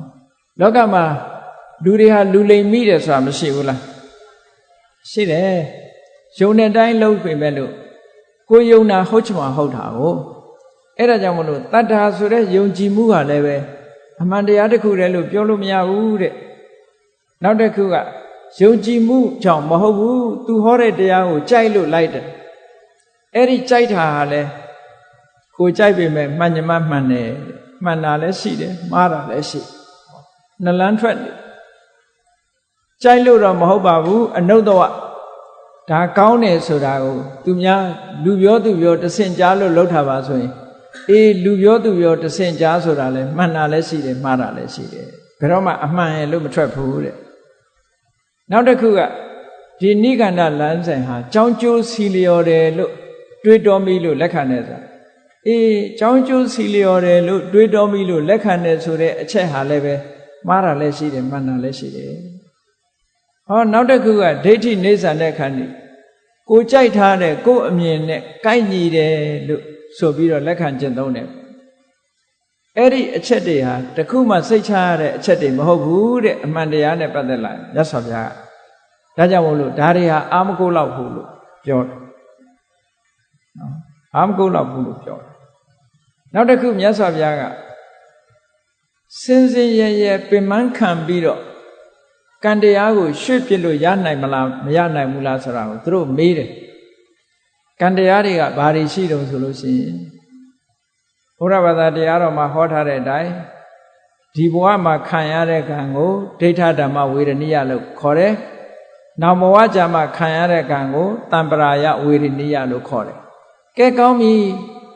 တရားကျင့်ခြင်းဖြင့်ဒိဋ္ဌဓမ္မဝေဒနိယကိုကဲဒီဘဝမခံတဲ့အောင်နောက်ဘဝရွှေ့ပေးလို့ဆိုလို့ရမလားတဲ့။မရဘူးဒီဘဝခံရမယ့်ဟာဒီဘဝပဲ။ဒါဖြင့်တမလွန်ဘဝမှာခံရမယ့်ဟာကိုဒီဘဝရွှေ့ခံမယ်ဆိုရင်ရောရမလားတဲ့မရဘူးတဲ့ဒါလည်းမဖြစ်နိုင်ဘူးဆိုတာသူတို့လည်းသိမဖြစ်နိုင်ကဲဒုက္ခဝေဒနိယချမ်းသာမှုကိုအကျိုးပေးတဲ့ကံတရားကိုဒုက္ခအကျိုးပေးအောင်ပြောင်းလဲပြစ်လို့ရောရမလားတဲ့ဟောဒီလိုတရားဓမ္မကျင့်သုံးခြင်းသူတို့ရဲ့လမ်းစဉ်ပေါ့သူတို့ရဲ့လမ်းစဉ်ဖြစ်တဲ့တပအကျင့်ကိုကျင့်ခြင်းဖြင့်ချမ်းသာတဲ့အကျိုးကိုပေးတဲ့ကံကိုဆင်းရဲတဲ့အကျိုးပေးအောင်ပြောင်းရွှေ့လို့ရမလားမရဘူးဒုက္ခဝေဒနိယလို့ခေါ်တဲ့ဆင်းရဲတဲ့အကျိုးကိုပေးတဲ့ကံကိုလည်းပဲဒုက္ခဝေဒနိယချမ်းသာတဲ့အကျိုးပေးအောင်လို့ဆိုပြီးတော့ပြောင်းလဲပြစ်လို့မရဘူးရင့်ကျက်ပြီးသားကံတစ်ခုကိုလည်းပဲမရင်ကျက်သေးတဲ့ကံတစ်ခုအဖြစ်ပြောင်းရွှေ့လို့မရဘူးတဲ့မရင်ကျက်သေးတဲ့ကံတစ်ခုကိုလည်းရင်ကျက်ပြီးသားကံတစ်ခုအဖြစ်ပြောင်းရွှေ့ပြလို့မရဘူးအကျိုးတရားကိုများစွာခံစားရမယ်ကံတရားကိုလည်းပဲအကျိုးတရားခံစားမှုနှဲပါအောင်လုပ်ချင်လို့မရဘူးတဲ့ထို့တူပဲအပြန်အလှန်ပေါ့သဝေဒနိယအကျိုးခံစားရမယ်ကံမျိုးကိုလည်းပဲအဝေဒနိယအကျိုးခံစားမှုမရှိတဲ့ကံမျိုးပြောင်းပြစ်လို့ရမလားမရဘူးအဲ့ဒါကြောင့်မို့လို့နိဂန္ဓတွေကအတိတ်ဘဝကကံတွေကုံအောင်လို့ဆိုတဲ့ကျင့်စဉ်တစ်ခုဟာလုံးဝအရာမရောက်ပါဘူးလို့မြတ်စွာဘုရားဟောလို့နော်အရာမရောက်ဘူးတဲ့အဲ့ဒီအကျင့်လို့ကျင့်နေလို့ဘာမှအရာမရောက်ဘူးဘာဖြစ်လို့ဒီလိုလှုပ်လို့ဖြစ်တာမှမဟုတ်တာဆိုပါစို့လူစင်စစ်ကနေပြီးတော့နတ်ဖြစ်အောင်လုပ်လို့ရဘူးနော်လူဘဝမသေးမချင်းနတ်ဖြစ်မှာမဟုတ်ဘူးလေနီဘောနိုင်ငံမှာတော့နတ်ဖြစ်တာရှိတယ်နော်လူစင်စစ်ကနတ်ဖြစ်တယ်ကုမာရီဒေဝီဆိုတာမိန်းကလေးတွေရွေးပြီးတော့အဲ့ဒါနတ်သမီးခန့်ထားတာတော့ရှိတယ်အဲ့ဒီနတ်မျိုးတော့ဖြစ်မှာအဲ့တော့လူစင်စစ်ကနတ်ဖြစ်ချင်လို့လည်းမရဘူးလူစင်စစ်ကတခုဖြစ်ချင်လို့လည်းမရဘူးအဲ့ဒါပြောင်းလဲလို့မရဘူးဆိုတဲ့အဓိပ္ပာယ်တစ်ခုပဲနော်32ပုံမှာဖြစ်ပြီးသားပုံကိုယ်တွေကဘာမှပြောင်းလဲလို့ရတာမဟုတ်ဘူးဒါလက်တွေ့အားဖြင့်ပြောင်းလဲလို့မရတာဒါကြောင့်မို့လို့နိဂန္ဓတွေရဲ့လောက်ရနိဂန္ဓတွေရဲ့အကျင့်ဟာဘာတစ်ခုမှအကျိုးတစ်ခုဖြစ်ထွန်းမှာမဟုတ်ဘူးလို့မြတ်စွာဘုရားကထောက်ပြဝေဖန်တယ်ဒီတုတ်တံထောက်ပြဝေဖန်ပြီးတဲ့အခါကျတော့မြတ်စွာဘုရားကနိဂန္ဓတွေကိုတရားဟောတာ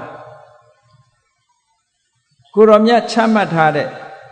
ဘုရားဝါဒလမ်းစဉ်ကဒါမျိုးမဟုတ်ဘူးပေါ့နော်သွားခါတမမှန်ကန်ကန်ဟောထားတာဖြစ်လို့မမှန်ကန်ကန်ဟောယုံနေမကဘူးတန်ဋိဋ္ဌိကကိုယ်တိုင်လက်တွေ့ခံစားနိုင်တယ်ကိုယ်တိုင်လက်တွေ့ခံစားနိုင်ယုံနေမကဘူးနော်အကာလိကခံစားမှုဟာအချိန်ဆိုင်စရာမလိုပဲနဲ့အခုချင်းအခုအကျိုးရတဲ့ဟာမျိုးအဲ့ဒါလို့ကိုယ်တိုင်လည်းသိနိုင်အချိန်ဆိုင်စရာလည်းမလိုအခုလို့အခုအကျိုးရတဲ့ကံမျိုးဖြစ်တရားမျိုးဖြစ်သည့်အတွက်ကြောင့်မိတ်ဆွေသင်္ကားတွေဖိတ်ခေါ်ပြီးတော့ပြသနိုင်တာမို့အေဟိပတိကောအဲ့ဒါလို့ဂုဏ်တူးရှိတဲ့တရားဟာကိုယ့်ရဲ့ရင်ထဲနှလုံးထဲမှာအခုထက်အခုအကျိုးရှိတာဖြစ်သောကြောင့်ဩပနိယကောပညာရှိတဲ့ပုဂ္ဂိုလ်တိုင်းဟာအတိအသီကိုယ်တိုင်လက်တွေ့ခံစားနိုင်တာဖြစ်သောကြောင့်ပစ္စတံဝေရိတဘောဝိညုဟိလို့ မြတ်စွာဘုရားဟောတဲ့တရားဒါတရားကုံတော်6ပါးဆိုတာအာမခံချက်တည်ပဲအာမခံချက်တည်ပဲဒီတိုင်းကျင့်ဒီတိုင်းရမယ်ဆိုတာကိုပြောအဲ့ဒီမှာမြတ်စွာဘုရားကလှုပ်တယ်ဆိုတာအကျိုးရှိတဲ့လှုပ်ရရှိတယ်တဲ့တရားအထုတ်တယ်ဆိုတာအကျိုးရှိတာရှိတယ်အကျိုးမဲ့ဖြစ်တာရှိတယ်မြတ်စွာဘုရားဟောတဲ့တရားကြတော့ဒီလမ်းစဉ်ကြတော့အကျိုးရှိတဲ့လမ်းစဉ်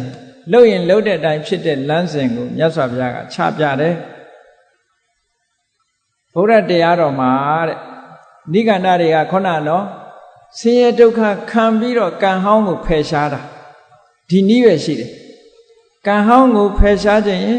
ဆင်းရဲဒုက္ခခံရမယ်ဒါသူတို့လမ်းစဉ်မြတ်စွာဘုရားကြတော့ဘာဟောတော့ဆိုရင်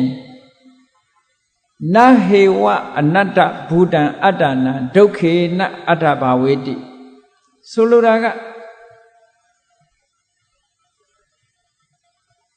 ဒုက္ခခံစရာမလိုတဲ့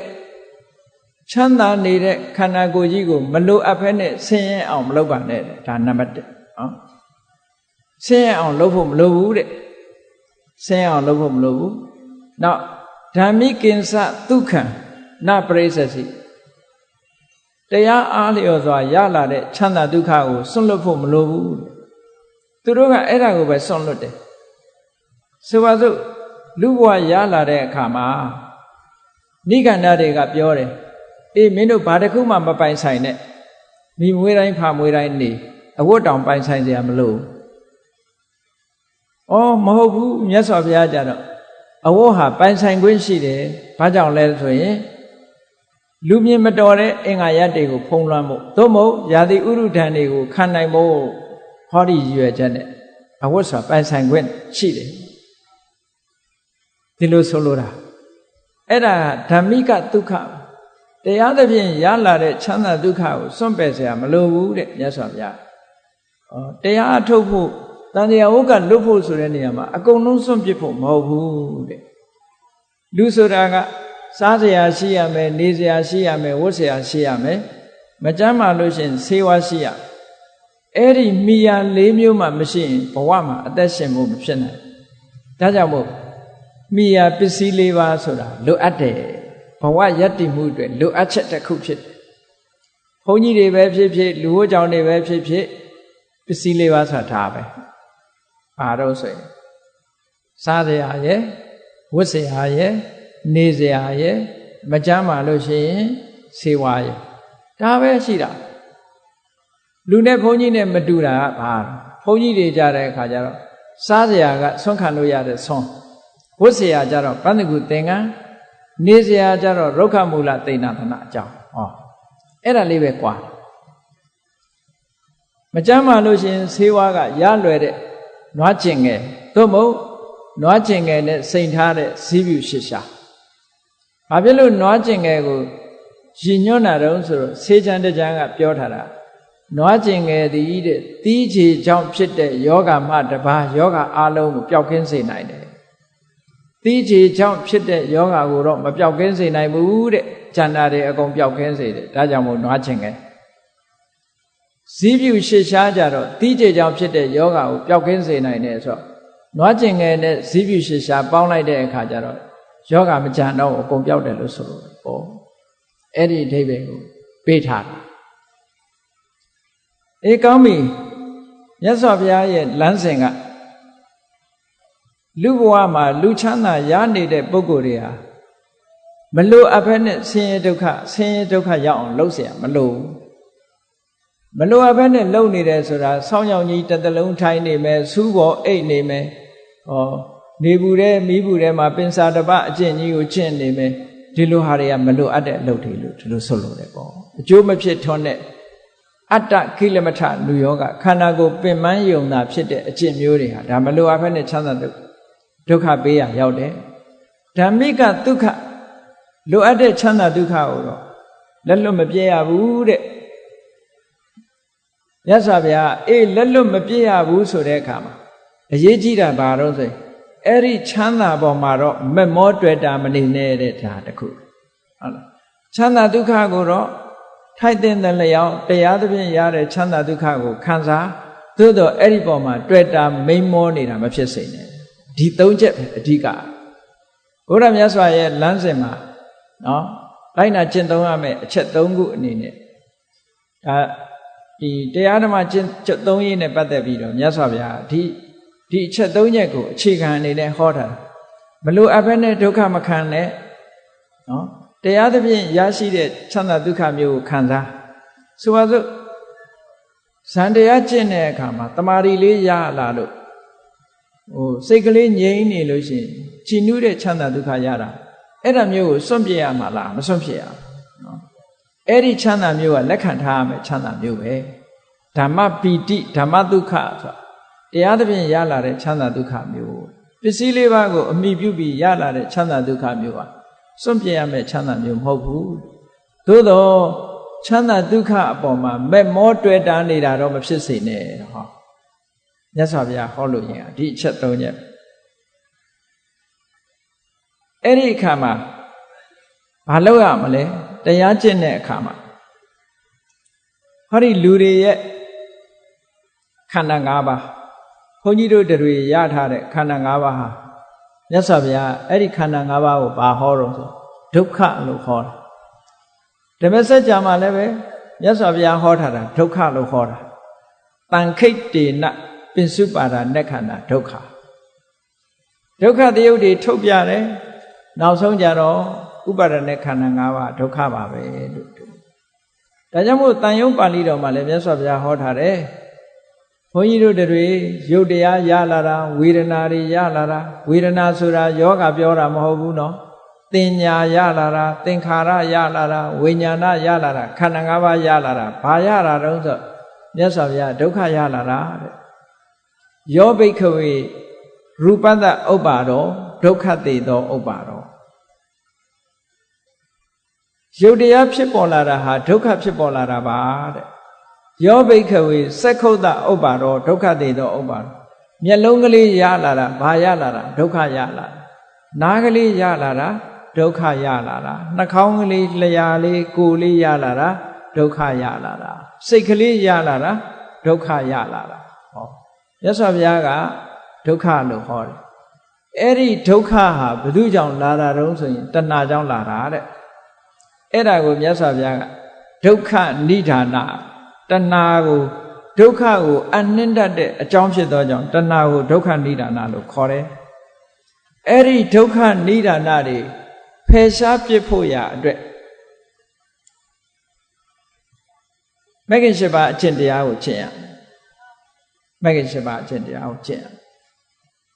အဲ့တော့ကျင့်တယ်ဆိုတဲ့နေရာမှာမဂ္ဂင်၈ပါးအကျင့်တရားကိုကျင့်တယ်ဆိုတဲ့နေရာမှာလိုအပ်တဲ့အတိုင်းအတာအထိလောက်ကြရတယ်လိုအပ်တဲ့အတိုင်းအတာတစ်ခုလောက်တယ်ဆိုပါစို့မနေ့စာပဲစားတယ်ညစာမစားဘူးဝိကာလဘောဇနာသိက္ခာပုဆောက်တည်တယ်ဒါကိုညှင်းဆဲတာမဟုတ်ဘူး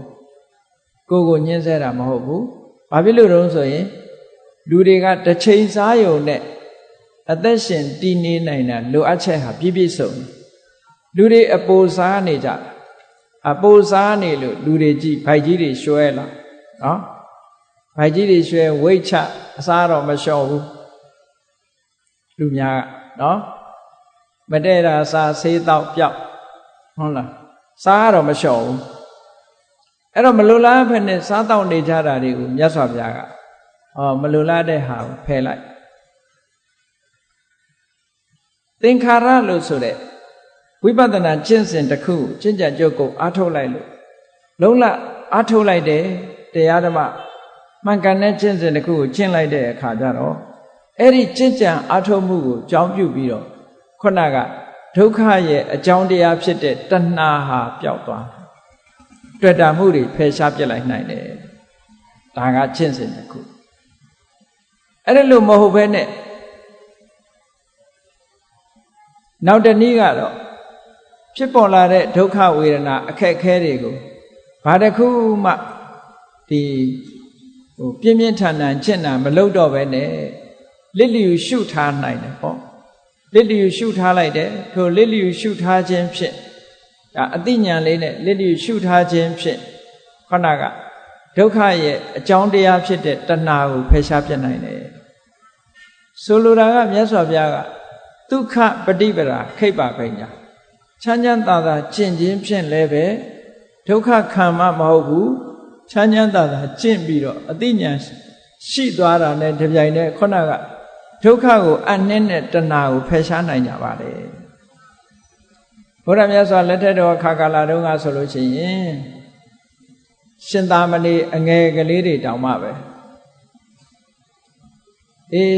သင်္ကန်းဝတ်မလို့ဆံရိပ်လိုက်တယ်တစပင်စကကမ္မထာလေးကိုတင်ထားပြီးတော့ခန္ဓာကိုယ်ကရိတ်ချလိုက်တဲ့သပင်လေးရဲ့မတင့်တယ်မှုရွှန်းရှားပွဲတွေကိုဆင်ញင်သုံးသပ်ရင်းနဲ့ခေါင်းရိပ်တဲ့အဆုံးမှာယဟနာဖြစ်သွားကြတာလေရှိနော်ခေါင်းရိပ်တဲ့အဆုံးမှာယဟနာဘာလဲဒုက္ခပฏิပဒါခိဗ္ဗပညာကျင့်ရတာလဲလွယ်လွယ်လေးရဲ့ရလိုက်တာလဲလှင့်မြန်တယ်အတိညာကလည်းအလွန်လှင့်မြန်တယ်ဆိုတဲ့အကျင့်မလိုလားပဲနဲ့ဒုက္ခတွေခန်းနေเสียမလိုဘူးလို့ဆိုမြတ်စွာဘုရားကဘာတွေကိုဆက်ပြီးတော့ပြောတော့လို့ဆိုလို့ရှိရင်ဥပမာမဲ့တဲ့ချမ်းချမ်းသာသာနေလို့ကိုယ့်ရဲ့အနေအထိုင်တစ်ခုမှာဇိမ်ခန်းနေလို့ချမ်းသာဒုက္ခခံစားနေလို့အကုသိုလ်တွေတိုးပြီးတော့ကုသိုလ်တွေကဆုပ်ယုပ်နေမယ်ဆိုလို့ရှိရင်ဒုက္ခခံလိုက်ပါတဲ့ဘာလို့ဆိုလိုအပ်တယ်ချမ်းသာတွေကိုဘာဖြစ်လို့တော့ဆိုအကုသိုလ်တွေတိုးပြီးတော့ကုသိုလ်တွေယော့နေမယ်ဆိုလို့ရှိရင်ဒီချမ်းသာဒုက္ခမလိုလားအပ်ဖို့နော်ဒီချမ်းသာဒုက္ခခံနေသည့်အတွက်ကြောင့်အကုသိုလ်တွေတိုးပွားပြီးတော့ကုသိုလ်တွေယော့နေနေမယ်ဆိုရင်အဲ့ဒီချမ်းသာမျိုးကိုမခံဘဲနဲ့ကိုယ့်ကိုယ်ကိုဒုက္ခခံလိုက်ပါဒုက္ခခံလိုက်တဲ့အခါခုနဒုက္ခရဲ့အကြောင်းတရားဖြစ်တဲ့တဏှာကိုဖယ်ရှားပြနိုင်လိမ့်မယ်အဲ့ဒီတဏှာကိုဖယ်ရှားပြပြီးတဲ့နောက်ကြတော့အဲ့ဒီဒုက္ခကိုဆက်ခံเสียလို့သေးလားဆိုတော့မလို့တော့မြတ်စွာဘုရားကဥပမာပေးထားတယ်မြားကလေးတစ်စင်းအသားလေးတစ်ခုယူပြီးတော့မြားတံလှုပ်တယ်မြားတံလှုပ်တဲ့အခါမြားကလေးကဖြောက်နေမှစုဝင်မှုအားကောင်းတယ်ပြေးမှုအားကောင်းတယ်ပေါ့အဲ့တော့ဒီမြားကလေးဖြောက်နေအောင်မလုပ်ရတော့ဆိုရင်မီးနဲ့กินရတယ်မီးกินလိုက်ဖြောက်လိုက်မီးกินလိုက်ဖြောက်လိုက်လုပ်လိုက်တဲ့အခါကျတော့မြားတံလေးဟာဖြောက်တန်းသွားအဲ့ဒါလို့ဖြောက်တန်းဖြစ်သွားတဲ့မြားကလေးကိုနောက်ထပ်မီးกินเสียလိုအောင်မလားမလိုတော့ဘူးအဲ့ဒါလို့ပဲဒုက္ခခံလိုက်လို့ဒုက္ခရဲ့အကြောင်းဖြစ်တဲ့တဏှာကိုဖယ်ရှားလိုက်သည့်အတွက်ကြောင့်စိတ်ဓာတ်အနေထားအနေနဲ့ဖြောက်မှတ်ပြီးတည်ငြိမ်သွားပြီဆိုတဲ့အခါမှာဒီဒုက္ခမျိုးကိုထပ်ပြီးခံเสียမလို့တော့ဘူးလို့ဆိုလို့ဒါမြတ်စွာဘုရားရဲ့နိလန်းပဲကျင့်တယ်နော်အဲ့ဒါကြောင့်မလို့မြတ်စွာဘုရားသခင်ကိုရောမြတ်ကတရားဓမ္မကျင့်တော့မယ်ဆိုလို့ရှိရင်နံပါတ်1ဘာလို့ရမလဲအရေးကြီးဆုံးကကိုကျင့်တရားသီလကိုစောင့်တည်ရမယ်ယဟန်ပဲဖြစ်ဖြစ်လူပဲဖြစ်ဖြစ်သီလစောင့်တည်ရမယ်ကိုကျင့်တရားကောင်းအောင်လုပ်ရမယ်လူတွေဆိုလို့ရှိရင်5ပါးသီလအနည်းဆုံးရှိရမယ်နော်သာသနာ့နယ်ဝင်သီလရှင်ဆရာကြီးဆရာလေးတွေဆိုလို့ရှိရင်10ပါးသီလသို့မဟုတ်10ပါးသီလဒီလိုရှိရမယ်ယဟန်တွေဆိုလို့ရှိရင်129သွယ်သောသိက္ခာပုဒ်တွေဂရေ9တော်ညောသောသိက္ခာပုဒ်တွေစောင့်ထိန်ရကိုကျင့်တရားဆိုင်ရကိုကျင့်တရားတွေကိုပြည့်စုံအောင်ကျင့်ရအဲ့ဒီကိုကျင့်တရားကျင့်လို့ရှိရင်ဘာရလဲဆိုရင်အနဝိဇ္ဇဒုက္ခအပြစ်မဲ့ချမ်းသာကိုခံစားရဟုတ်တယ်လေကိုကျင့်တရားကောင်းတဲ့ပုဂ္ဂိုလ်ကသူ့မှာဘာအပြစ်မှမရှိဘူးဆိုဘာအပြစ်မှမရှိဘူးဆိုတဲ့လူရဲ့ချမ်းသာမှုကအမတန်မှကြီးမားတယ်အပြစ်ရှိနေတဲ့လူတယောက်ဟာတယောက်တည်းနေလဲအပြစ်ကြောင့်မို့လို့ तू ကပူးနေမှာပဲငါမဟုတ်တာတွေလှုပ်ထားတယ်ငါမဟုတ်တာတွေလှုပ်ထားတယ်နဲ့ तू ပူးနေမှာကိုကျင့်တရားကောင်းပြီဆိုလို့ရှိရင်အပြစ်မရှိဘူးအပြစ်မရှိတော့ဘာဖြစ်လဲအဝိပတိတာရစိတ်ထဲမှာကြည်နူးနေစိတ်ကြည်နူးတဲ့အခါဝမ်းမြောက်တယ်ပါမောဇ္ဇဝမ်းမြောက်တော့ပီတိဖြစ်ရတယ်ပီတိဖြစ်တော့ပတ္တတိဒီကုလုံးငြိမ်းချမ်းတယ်ငြိမ်းချမ်းရင်ဒုက္ခနေလို့ထိုင်လို့ချမ်းသာတယ်နေလို့ထိုင်လို့ချမ်းသာလို့ရှိရင်တမာတိစိတ်တည်ငြိမ်တယ်စိတ်တည်ငြိမ်လို့ရှိရင်ဘာဖြစ်လဲယထာဘုဒ္ဓညာနာတဒနာမှန်မှန်ကန်ကန်မြင်တယ်ဆိုဟောဒီအကျိုးတွေဟာဆင်ငယ်ပေါ်လာတာဒါကလုံယူเสียမလိုဘူးဒီတစ်ခုရှိရင်ဒါတွေရှိလာမှာပဲဩသီလရှိလာလို့ရှိရင်ဒီအဆင့်ဆင့်အကျိုးတွေကိုရတာ ဒါကြောင့်မို့မြတ်စွာဘုရားကသီလရှိရင်အနဝိဇ္ဇဒုက္ခဆိုတာခံစားရလိမ့်မယ်ဒါဖြင့်သီလရှိပြီးဘာလုပ်ဖို့လိုတော့ဆိုရင်တန်တုဋ္ဌိတရားကျင့်တော့မဲ့ပုဂ္ဂိုလ်ဟာရတာနဲ့ရောင်ရဲဖို့တန်တုဋ္ဌိရှိဖို့လိုအပ်တယ်ရတာလေးနဲ့ကျင့်တတ်ရမယ်ရောင်ရဲရမယ်တန်တုဋ္ဌိရှိပြီးဘာလုပ်ရမလဲဆိုရင်ဣန္ဒြိယသံဝရဣန္ဒြေကိုထိမ့်သိမ့်စောင့်ရှောက်တယ်ဣန္ဒြေထိမ့်သိမ့်စောင့်ရှောက်တယ်ဆိုတာဘာကိုပြောတာလဲဆိုရင်မျက်စိကမြင်စရာအာယုံကိုမြင်ပြီးတဲ့အခါမှာလောဘဖြစ်တာမဖြစ်ရဘူးဒေါသမဖြစ်စေရဘူးလောဘမဖြစ်စေရဘူးမှန်မှန်ကန်ကန်သိထားမယ်ဟောနားကအတန်ကြားပြီးတော့ကြားတဲ့အတန်ပေါ်မှာလောဘမဖြစ်စေရဘူးဒေါသမဖြစ်စေရဘူးအမှန်မသိသည့်အတွက်ကြောင့်မောဟလည်းမဖြစ်စေရဘူးနှာခေါင်းကအနံ့ကိုရှုပြီးတဲ့အခါမှာလျှာကအရသာကိုခံစားတဲ့အခါမှာခန္ဓာကိုယ်ကအထီးတွေးနဲ့ထိတွေ့တဲ့အခါမှာစိတ်ထဲမှာစိတ်ကူးစိတ်တန်းတဲ့အခါမှာကောင်းတဲ့အာယုဆိုရင်လောဘဖြစ်သွားတတ်တယ်မဖြစ်စေရဘူးမကောင်းတဲ့အာယုဆိုရင်ဒေါသဖြစ်သွားတတ်တယ်မဖြစ်စေရဘူးအဲ့ဒါလို့လောဘဒေါသမဖြစ်အောင်ထိန်းတာကိုပဲဣန္ဒြေလုံခြုံအောင်ထိန်းတယ်လို့ပြောတာအဲ့ဒီဣန္ဒြေလုံခြုံသွားရင်ဘယ်လိုချမ်းသာမျိုးကိုခံစားရတယ်လဲဆိုရင်အဗျာတေကဒုက္ခတဲ့ဘာမှရောဆွဲเสียမလို့တဲ့ချမ်းသာဒုက္ခအမတန်မှတန့်ဖြန့်ပြီးတော့ပြည့်စုံတဲ့ချမ်းသာဒုက္ခလို့ဆိုလို့တယ်တရားဟာသူ့ကိုခြုံဖို့အတွက်အချိုဆွဲเสียလိုသေးလားမလိုဘူးသူ့ဘာသူအချိုဟာလုံလောက်နေသည့်အတွက်ကြောင့်အချိုဆက်เสียမလိုဘူးဒီဣန္ဒြိယသံဝရလုံခြုံသွားလို့ရှိရင်လည်းပဲအဲ့ဒီအဗျာတေကဒုက္ခနောက်တနည်းအားဖြင့်ပြောမယ်ဆိုရင်လုံယုံနေသည့်အတွက်ကြောင့်လောဘတွေဒေါသတွေမောဟတွေကိလေသာတွေနဲ့မရောတဲ့တန့်ပြန့်တဲ့ချမ်းသာဒုက္ခတစ်မျိုးရတယ်ဒီလိုဆိုလိုတာအဲ့ဒါပြီးလာတဲ့အခါကျတော့ဘာလို့ဖို့လိုအပ်တုံးလို့ဆိုတဲ့အခါကျတော့တတိတံပစင်ညဒါကလည်းအမတန်မှအရေးကြီးတယ်လူတွေဟာအမတ်တမဲ့နေကြတာများတယ်လေတတိတံပစင်ညဆိုတာကအမတ်တမဲ့မနေနဲ့သွားရင်လည်းအမတ်တမဲ့မသွားနဲ့စားရင်လည်းအမတ်တမဲ့မစားနဲ့ဒီအဓိပ္ပာယ်ကိုပြောတာဝတ်ရင်လည်းအမတ်တမဲ့မဝတ်တတိထားရတံပစင်ညဆိုတဲ့စဉ်းစားတွေးခေါ်မှုရှိရစဉ်းစားဆင်ခြင်မှုရှိရမယ်တတိထားတယ်စဉ်းစားဆင်ခြင်မှုရှိတယ်ဆိုပါစို့ဒီနေရာကိုသွားရင်အကျိုးရှိသလားမရှိဘူးလားဒါလုပ်ရင်အကျိုးရှိသလားမရှိဘူးလားဆိုတာစဉ်းစားတာတံပစင်ညတတိထားတာကတတိနော်အခုပြောကြတယ်မို့လားအတိနဲ့တတိဆိုတာဒီတတိတံပစင်ညကိုပြောတယ်တကယ်ကအမတ်တမဲ့မနေတာအမတ်တမဲ့နေရင်တတိမရှိဘူးမစင်ရင်မစင်စားရင်တံပစင်ညမရှိဘူးဒါကြောင့်မို့လို့လူဘဝနေစဉ်ဘဝမှာလောက်ကင်စားတောက်နေတဲ့အချိန်မှာတတိနဲ့တံပစင်ညရှိဖို့လိုအပ်တယ်တရားထုတ်တဲ့အခါမှာလည်းပဲတတိနဲ့တံပစင်ညရှိဖို့လိုအပ်တယ်ပေါင်းလိုက်တဲ့အခါကျကြည့်နံပါတ်1ကကိုချင်းသီလနံပါတ်2ကရောင်ရဲမှုနံပါတ်3ကဣန္ဒြေကိုထိမ့်သိမ့်မှုနံပါတ်4ကတတိတံပစင်ညအဲ့ဒီ4မျိုးနဲ့ပြည့်စုံတဲ့ပုဂ္ဂိုလ်မှာကမ္မထမ်းကြောင်းကိုတွားသင့်တယ်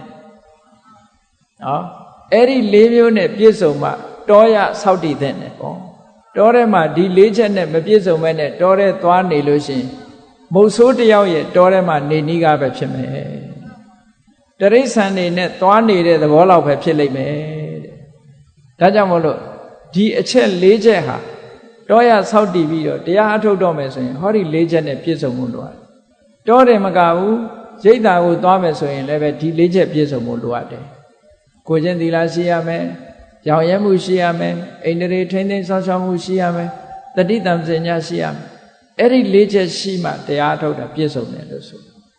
ကဲအဲ့ဒါပြီးရင်ဘာလိုအပ်သေးတယ်လဲရှေ့ကိုဘာဆက်လုပ်ရမလဲလို့ဆိုရင်နိဝရဏတရားတွေကိုဖယ်ရှားဖို့ကြိုးစားနိဝရဏတရားဆိုတာကကောင်းတဲ့အာယုံလေးနဲ့တွေ့လို့ရှိရင်နှစ်သက်ချင်တတ်တဲ့လောဘကာမိဆန္ဒ desire for sense of pleasure အဲ့ဒါကိုဖယ်ရှားပြရမယ်မျက်စိကကောင်းတာလေးကိုမြင်ဟုတ်လားကြည့်ခြင်းနဲ့နားလေးကကောင်းတဲ့အတန်ကြားရင်ထပ်နားထောင်ခြင်းနဲ့နှာခေါင်းကမှုေးကြိုင်တဲ့အနံ့ဆိုထပ်ရှူခြင်းနဲ့လျှာကကောင်းတဲ့ရတာလေးဆိုရင်ထပ်စားခြင်းလာတယ်ခန္ဓာကိုယ်ကနော်နုညံ့တဲ့အထီးအတွေ့ဆိုရင်ထပ်ပြီးတော့ထိခြင်းနဲ့တွေ့ခြင်းနဲ့ဆိုတဲ့ ဒီနှစ်သက်စရာအာယုန်တွေပေါ်မှာတန်တမှုဆိုတဲ့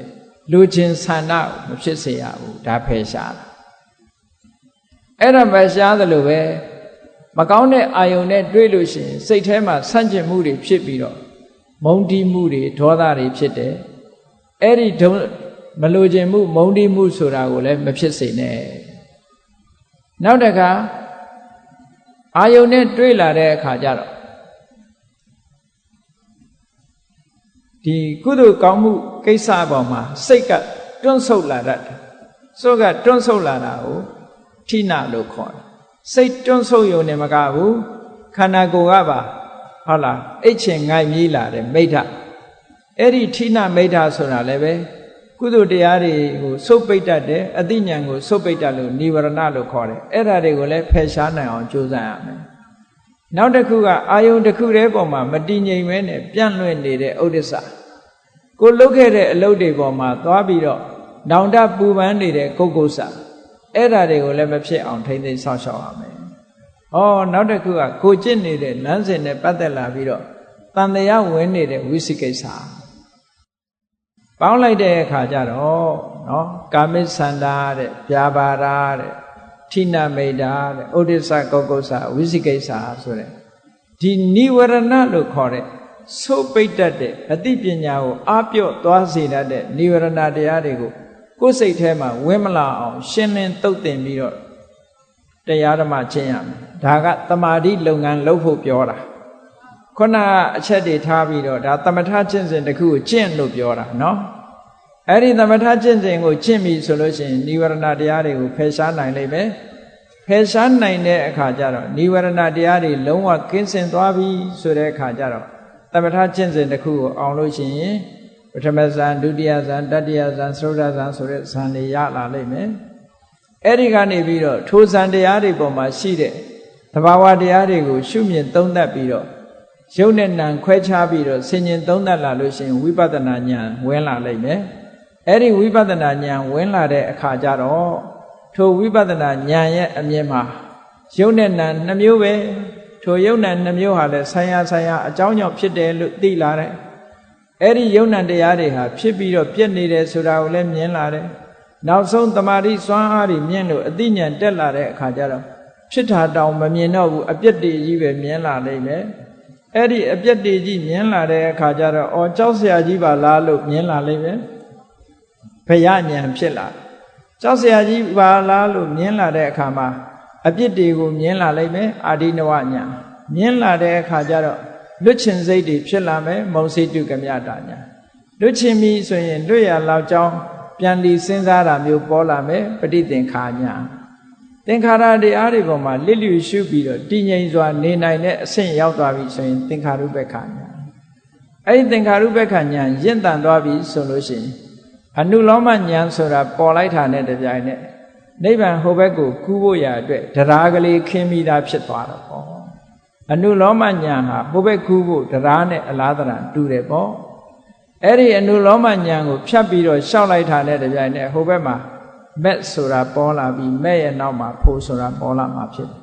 ဒါကဗုဒ္ဓမြတ်စွာဟောကြားတဲ့လမ်းစဉ်ပဲခုနကလိုနိဂန္ဓတွေကျင့်တာလိုပဲဒုက္ခခံလို့ရှိရင်အတိတ်ကံတွေကုန်သွားတယ်ဆိုတဲ့ဟာမျိုးမဟုတ်ဘူးတဲ့လက်တွေ့ကျင့်သုံးခြင်းဖြင့်မြတ်စွာဘုရားကအသိဉာဏ်ဓုတွေကိုရပြီးတော့ဆင်းရဲဒုက္ခတွေဟာကိလေသာတွေကုန်သွားလို့ရှိရင်ကံတရားတွေကလည်းကိလေသာကုန်သွားသည့်အတွက်ကြောင့်ကံတရားတွေဆိုတာကိလေသာအဖော်ရမှအကျိုးပေးနိုင်ခွင့်ရှိတယ်ဒါကြောင့်မို့ကိလေသာဝတ်ကမ္မဝတ်ဝိပါကဝတ်လို့ဝတ်သုံးမျိုးထဲမှာကိလေသာကိုပယ်တတ်ခြင်းဖြင့်ကံတရားတွေအကျိုးမပေးနိုင်တော့ဘူးကံတရားတွေအကျိုးမပေးနိုင်လို့ရှိရင်ကံတရားတွေရဲ့အကျိုးဆက်ဖြစ်တဲ့ဝိပါကရဇတ်ဆိုတာမလာတော့ဘူးအဲ့ဒီကံကိလေသာတွေကုန်သွားလို့ရှိရင်ဝိပါကဆိုတဲ့အကျိုးတရားတွေလည်းနောက်ထပ်ပေါ်စရာမရှိတော့ဘူးအဲ့ဒါသိပင်လင်ဘုရားမြတ်စွာဟောကြားတဲ့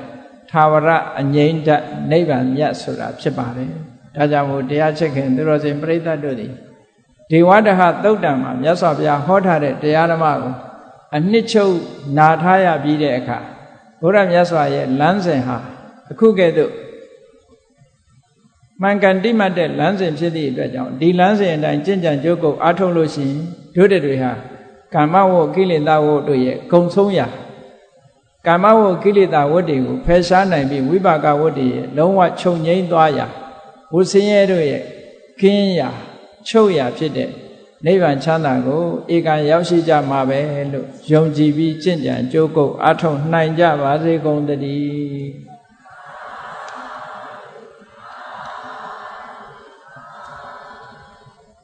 ကဲမေတ္တာပို့လိုက်ဆုံးတတ္တဝါများစွာဘေးရန်ကွာချမ်းသာကြပါစေတတ္တဝါများစွာဘေးရန်ကွာချမ်းသာကြပါစေမေတ္တာရေချမ်းသွန်ငါဖြံငြိမ်းချမ်းကြပါစေမေတ္တာရေချမ်းသွန်ငါဖြံငြိမ်းချမ်းကြပါစေသက်ရှိချမ်းမာစိတ်ချမ်းသာလူရဆန္ဒပြည့်ပါစေသက်ရှိချမ်းမာစိတ်ချမ်းသာလူရဆန္ဒပြည့်ပါစေဖုံလန္တာဒုက္ခပင်ကစားမေတ္တာပုံနေတုသင်္ကမမနောတရတိတဗေတံပဝါယံတုဒုက္ခန္တကာမေတ္တာပုံနေတုသင်္ကမစုပေါင်းပို့အပ်မေတ္တာတဟုရောင်မြူပါဝင်းငွေလမင်းနှင့်ရောင်ခြင်းရှဲယုံပေါင်းဆောင်ရခြင်းကြောင့်တဗေတံကျွမ်းမဲ့ဥသုံးလုံးစုံများစွာတတ္တဝါတို့ဤမနောတရတိမြင့်မြတ်ဖြူစင်အေးကြည်လင်းသည့်ရေစဉ်ပြည်တင်းစိတ်နှလုံးတည်ဟုသောရေအိုင်ကြီးအတွင်၌ဒုက္ခပင်ကစားစင်ထာဝရအေးမြကြည်သာတာယာပွင့်လန်းချမ်းသာဒုက္ခတည်ဟုသောကုမုဒ္ဒရာကြာပန်တို့သည်ဖုံလန္တာဝန္တာရှင်မြူဝမုံလူလည်းရဲ့ကြည်နူးဝဲကြုံဖူးပွင့်ညအကုန်သည်ဖြစ်ပေဒုက္ခန္တကလေအောက်လေတဲ့ရောရှက်သင်ပြပိတိတိဟုသောယနံတို့သည်ဘဝယံတုကောင်းစွာမဲ့သွေကြိုင်လန်း၍နေကြပါစေကုန်သတည်း